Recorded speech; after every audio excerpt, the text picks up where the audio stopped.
Out on the streets of Baltimore right now, police are facing a whole lot of questions about how they handled the rioting. Chip Reid is also in Baltimore. Chip, good morning.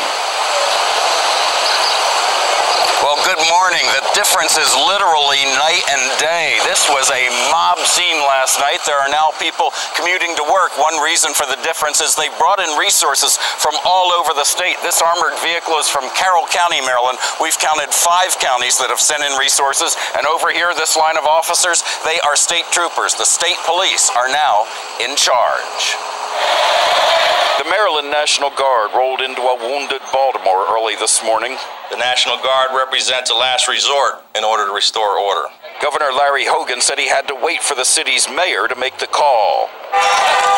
And I issued the executive order less than 30 seconds after requested by the city of Baltimore. We were trying to get in touch with the mayor for quite some time. She finally made that call, and we immediately took action. Mayor Stephanie Rawlings Blake defended the delay. Big portion of the day working to assemble additional resources so we could bring calm to the city.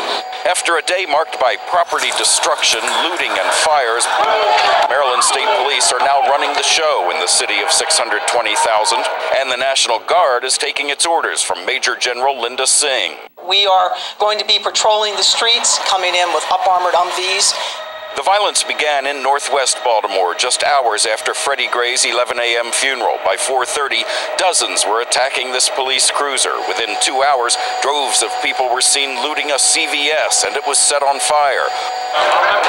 Officers in riot gear were deployed, but Baltimore's police commissioner, Anthony Batts, said their resources were stretched thin.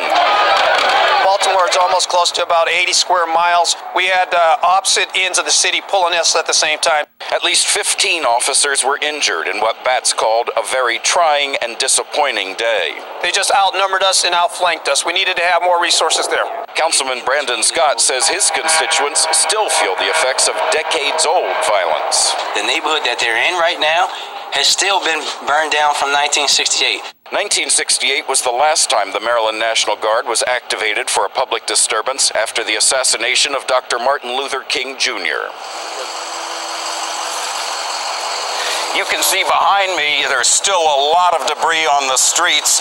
The investigation into Freddie Gray is due on Friday, and by the way, Baltimore will be under a curfew tonight beginning at 10 p.m.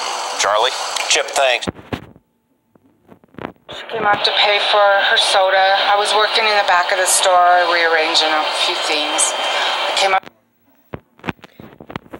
I would just like to point out that if you noticed, his name was Chip, and instead of instead of the RFID, it was REID, and it's just one extra line there.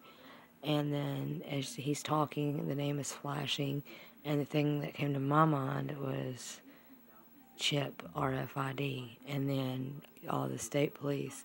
Keep that in mind, guys, because these people are rioting, there's people coming up, and now you're seeing the National Guard being deployed. There's so much more coming. They're moving bodies in the back of pickup trucks. They're taking people out of the nursing homes and not telling anyone.